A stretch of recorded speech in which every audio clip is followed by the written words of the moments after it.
Good morning. How are you all today? Welcome to Integrative Preparedness. I'm Steve Smith. Well, we've been talking, or at least a lot of people have been talking about inflation lately, and probably a lot of you are worried about it.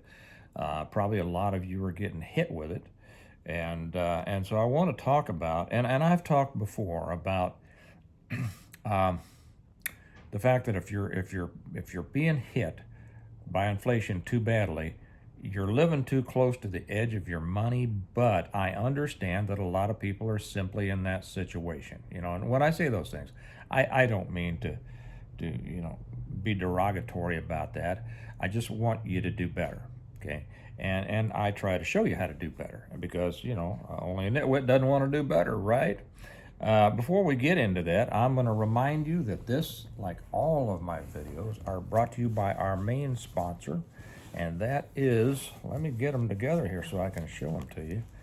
I should have had them positioned the other way. The Stonemont series. People tell me this is the best preparedness and survival series they've ever read. And I'm happy to hear that. Do you know why? Because I wrote them. They're my books, yes. If you haven't read them, I think you'd get a lot out of them. And I would suggest that you do the reversion, the revival, the renewal, and appeal to heaven, the blessings of freedom, and hostages to fortune, along with our very latest one, which is on wings like eagles. And they have all the lessons you could ever imagine about preparedness, survival, rebuilding community, everything like that. It's the story of a family who, as a result of their own preparedness, is able to not just continue living a good life after the total collapse of everything, but helping other people too, and rebuilding a society, a community, a society worth living in. So if you haven't read them, I think you'll love them, and you'll get so much out of them. You'll learn a lot. You can get them two ways: through Amazon. That link is down below. They get them to you really quick, or you can get them the better way, which is through me, through our website, stonemont.us. That is also down below. And when you do that, a couple of things. First, I get to sign them for you and write a little note in there to you, which I love doing because I love my relationship with my readers, just like with my viewers here.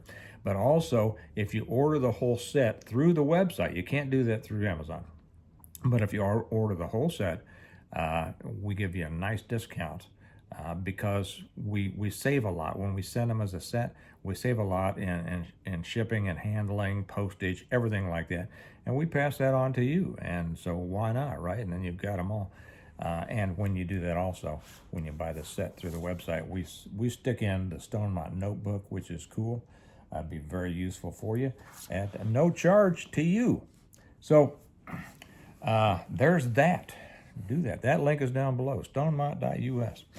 Okay, so I want to talk about the fact that, and I have said that inflation, it doesn't hurt the more affluent people. As a matter of fact, it helps affluent people because, the value of their assets increases. But that doesn't help the people who are struggling, the people on the lower end of the economic level, which is more. Most people are not at the top of the economic pyramid, and people do get hurt.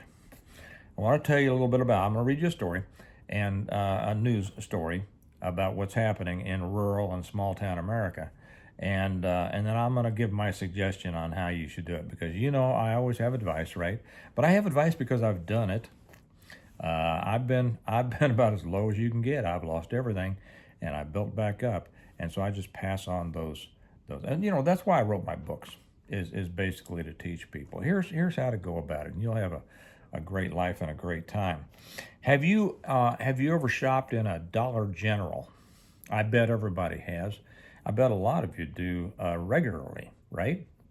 Dollar General, for those who may not know, is one of the dollar stores out there. Let's see, there's Dollar General, there's Dollar Tree, there's Family Dollar. Family Dollar is owned by Dollar Tree. You find them more in the suburbs and the cities. Dollar General you find more in small towns and rural areas. And I love Dollar General. I don't shop in them a lot, but I do occasionally when we're down at the lake, and I just find their stores fascinating. It's like the old general stores that I don't know if there's anything that you need that you can't find in a Dollar General, right? they are quite a store. I mean, from the most basic stuff to wine and everything. I don't drink wine, but Kelly does, you know. So she says there's not much better wine than Dollar General wine. Let me take a sip and we'll get more at it here. So but there is some concerning news, and Dollar General is reflecting what's going on in the more rural areas. Now, in the rural areas, the small town areas, are just like, well, pretty much like the cities, except very different. You know, you're going to have the very wealthy. You've got farmers and ranchers with thousands of acres out there, and millions of dollars of livestock and all that, and then you've got the very poor, and everything in between. And just like in the city, the people who have a lot, they're not hit by economic challenges, but the lower levels are. And just like in the city, there's a lot of people in rural areas and small towns that are on public assistance. People don't think about that. They think that once you get out into the rural areas, everybody's got a nice little farm and grows their own food, and it's really not like that. I mean, there are some like that, but that's not the norm. Well, we see that inflation is hitting rural America much harder than it's hitting the cities and the suburbs. And that's too bad. So I'm going to read you something here. This is from the CEO of Dollar General talking about this. So this is from an article in the Daily Mail just a few days ago. And I'll put this article for those of you who want to read it, like I always do. Whenever I put up a video on YouTube, I also put it up on our Patreon channel. If you're not with us, I invite you to come over. The link's down below. It's only $1 a month. And then I put the article up there so that you can read it, you can share it with other people. So there's that. But this is an article by Sonia Gugliotta, I don't know, something like that. I mean, no disrespect if I butchered that name, for the Daily Mail. Okay, so here's the article. I'll read most of it, maybe not all of it. Dollar General's CEO says the discount store has seen less shoppers because of their worsened financial situations, and these circumstances will not improve anytime soon. The store's year-over-year customer traffic has dropped by 1%, according to Dollar General's 2024 fourth quarter earnings report. Now, that doesn't seem like a lot. 1%. What's that? Well, here it is. More alarming for the multi-billion-dollar company, operating profits have plummeted by about 49%, partially due to shuttered locations. Well, see, there was a lot of the stores out there weren't doing well enough to keep them open. And that creates a problem for the people who have lived around there and depended on the Dollar General for what they needed. Our customers continue to report that their financial situation has worsened over the last year as they have been negatively impacted by ongoing inflation, CEO Todd Vasos said during Dollar General's fourth quarter earnings call. Many of our customers report they only have enough money for basic essentials, with some noting that they have had to sacrifice even on the necessities. As we enter 2025, we are not anticipating improvement in the macro environment, particularly for our core customer. In turn, we know our customers expect value and convenience more than ever. Vasos said core customers, their main customers, are already always strained, so they cannot handle any additional financial burdens. I know that a lot of you are nodding your head to this, right? You're saying, well, that's exactly right. Okay, now he's talking about some other things here. Let me skip over some stuff and get down to something else. The fourth quarter report revealed a 1.2% growth in same-store sales during the holiday season and a 2.3% increase in the amount of money customers spend each transaction. While this is less than 1% of our overall store base, those stores, many of them are in urban locations. I didn't know that. I've never seen a Dollar General in an urban location, so I don't think there's very many. Um, but apparently, they have become increasingly challenging to successfully operate. Yes, I can imagine why in an urban environment. Okay. For the fourth quarter of fiscal year 2024, Dollar General reported a 4.5% revenue increase. Now here's the thing now that may sound good, right? To 10.3 billion, but net income plunged to 191 million, less than half of what it earned in the same period a year earlier. Dollar General stock has slumped nearly 70% in the last 2 years, and stiff competition from Walmart, Shine, and Timo. Uh, okay, so that's that's too bad, right? Excuse me. Let me put this laptop over here. But it does give you it gives you a snapshot of kind of what's going on in rural America. And as the stores continue, they have a slight uptick in dollar sales, right? The problem is that's the result of increased prices, and which puts a it puts a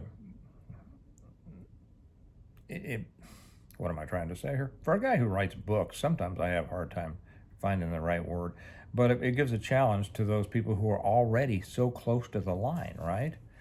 So that is a problem, and there's probably no better indicator of what's going on in rural America than Dollar General. Okay, now what to do about it? Because I do want to say this. Um, you know that I'm all about doing better, right? It's the reason that I started this channel. Well, the reason that I started my channel is because I wanted to be able to talk about the lessons in my book. At that time, there was only one book, The Reversion, and I thought, you know what, I ought to have a channel, a YouTube channel. I could talk about the things going on in the book, and then of course it became a second book, a third book, a fourth book, a fifth book, a sixth book, a seventh book, and I'm now working on the eighth. But that's really the only reason that I started a YouTube channel, was to kind of help people to teach some of the things that I know, that I have discovered, and have served me very well. And so I want to pass this on, because if you are among those, or if you know people who are among those who are struggling, and whether it's rural America or urban America, it doesn't matter. But this is really, when we talk about what's happening in rural America, we're talking about a whole swath of America. And I mean that it could be really bad. It could be crippling. And what happens then is that people lose their homes. They've already, one of the reasons that prices have been driven up is so many people moving to the country over the last 15, 20 years, the old get out of the city kind of stuff. And people have moved out there. They have paid exorbitant prices in some cases for land, or for different kinds of properties, and that's driven up the evaluation of the properties, which drives up the property taxes for people already there. It makes it difficult for them to do better, or to buy a place. Young people just growing up with their dream of buying their own place. It makes it difficult for them, and then that causes a lot of them to move to the cities where the higher paying jobs are, which is understandable. But this is what's been killing um, small town America for, I don't know, forever, right? How are you going to keep them down on the farm after they've seen Paris, right? That's a World War I song, and Alan Jackson's song, the Little Man. This is something that's been going on for a long time. Now it hurts as this as the inflation hurts people in small town America. It's not just the lower level that it hurts. It hurts the people that they buy from. I know a guy who owns a business in a small town. I talked to him not long ago, asked him how things were, and he says, "Man, it's getting pretty tough, because a lot of his business was from these people who are struggling, and if they struggle harder, they're going to buy less from him." right? So it all works together. Now, I want to give some advice because there are things that you can do, but you have to do them, and really they're not difficult. Uh, there is not a lot of money to be made from the ground floor up. In other words, you can't. It's difficult to start something new in a smaller town or a rural America, and I'll tell you why. You want to start a. I'll use an example. You want to start a lawn mowing business, okay? You're not going to do it in a small town or rural America. They mow their own yards. They laugh at people in the suburbs who pay to have somebody mow their grass. But if you live within striking distance of a major city, and major, that's relative. I would say anywhere, pretty much any town or city with more than 100,000 people is going to have some nice areas in it. Now, not all the areas are going to be nice. I'll use Kansas City as an example. We got a population here, a metro population of probably 2.5 million. Okay, and there's only a couple of areas that are really actually affluent, but those are suburbs. Okay, um, and you can go into any of them, and you can go hang flyers on doors or go knock on doors, meet people, greet them with a smile, and you won't believe, by the end of the day, you will have 10 people who have agreed to pay you $40, maybe more, to mow your grass every week, every other week. And it's going to take you about an hour. I've known people who have started back during the COVID situation when so many people were losing their jobs. There was a guy around here. He had been a professional, lost his job, and took his lawnmower out. He wasn't too proud to go out. And now this guy was a suburban guy. The ones that everybody likes to make fun of. They don't know nothing. They don't know how to work. Well, he knew how to get out there with his lawnmower and swallow a little pride and say, you know what, there's no such thing as a job that's beneath me. And he went around and he built a business. He built a lawn mowing business that is so big he never went back to his big fancy job. And you can do that. Now think of what that does. At the end of the day, if you can get 5 people a day, and that's really not working hard, right? You got to drive into the suburbs. That's where the money is, folks. Don't remain stagnant. If there's anything that I would say, this is the lesson here, is do not remain stagnant. Get out there and do something. Don't be the victim. Don't just whine and moan about, oh, times are tough. It's the old, I make fun of this song, even though I like the song. I'll take the dirt road. It's all I know. Get off of that dirt road. Get into some place where people will pay you money for your abilities. Okay. You get, build your business up to where you're mowing 5 lawns a day, and they're each paying you $40, and that's not even working hard, right? What's that? That's $200 a day. If you only work 5 days a week, if you take the weekends off, that's $1,000 a week. That's $52,000 a month. I mean, a year. Well, take 2 weeks off, okay? $50,000 a year. It is all over the place. These opportunities are everywhere. And so if you live rurally or in a small town, you can do it. And I'll tell you what, you put a sign on your truck, and more people are, with your phone number, more people are going to call you than you can shake a lawnmower at. You're going to have a business. So it can be done. It can't be done. And then continue to live the life you love, in a small town or rurally. It's just not where you can make the money. Another thing, if you have a handyman service, if you know how to fix things, it's not that people in the suburbs can't fix things. They don't want to. They don't have time. Now, I'll have to say, for instance, I hate to do plumbing.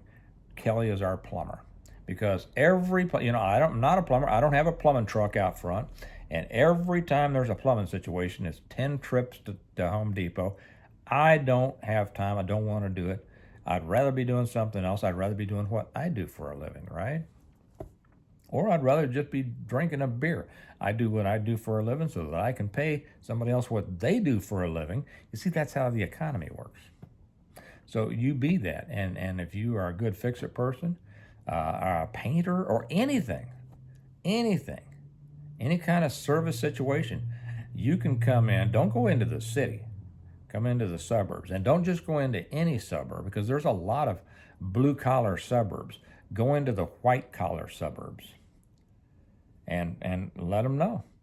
I mean, I gave one guy so much business just by telling a few people he wanted to get into remodeling. Okay. And I mean, within a month, he had more business than he can, and not really remodeling, handyman. He had more business than he could stand. Now, he was a real disappointment. He was a, well, I won't go into that, but he didn't follow. He did great though, just because I mentioned it to a few people. You deal with one person, they're going to know 20 people they're going to tell. That's how you build a business. Anyway, so for those of you who are struggling, I hope that you'll take my advice on that, because you can elevate yourself more than you would ever imagine. And I don't think a lot of people are out there spreading this message. And that's why I do it. You know, on this channel, I don't talk about the doom and gloom that much. I don't talk. I saw one. Oh, it's World War III again today. You know, who does that help? Nobody. Okay, so that's why I talk. It's like my books. It's the most positive book. I'll show them to you again because I want to. You know, I have people say, and here's kind of a sad personality trait. I occasionally get comments. All this guy wants to do is sell his books. And I think, what in the world is wrong with that? I wrote them. It takes a year to write a book. Why would I not want to share it? That's why I wrote them. But here again, the guy who wrote the foreword in the first couple, maybe the third two, I don't remember, a book, said that this story is an unbelievably positive message about an unbelievably negative situation, being the whole collapse of everything in the world, right? And he's exactly right. And that's my purpose, is to spread or share a positive message that you can do better. And it's a shame what's happening in small town and rural America. Not to everybody. Some are doing great, but some are not. And the ones who aren't can do better, and I hope that you will. Okay? That's my message. If you want the books, remember, Stonemont.us. The link is down below. Order them from me. You get a nice discount on the whole set, and I get to sign them for you, and I love doing that. And a matter of fact, I'm going in after I'm done with this and sign a couple of orders that just came in yesterday, a couple of full sets, and I look forward to them getting those in their hands, because I love when I hear back from them, say, Steve, I just love those books. And you will too. So think about that. Inflation is killing rural and small town America, but you don't have to let it kill you, okay, or destroy you. There are many things you can do. And this is what preparedness is all about. You are responsible for your life. You are responsible for those who depend on you. And there are many ways to make your life better. And you just have to go out there and get at it. Okay? All right. You all have a great day. Remember that we prepare well today in order to live well tomorrow. And I'll probably talk to you tomorrow. Bye-bye.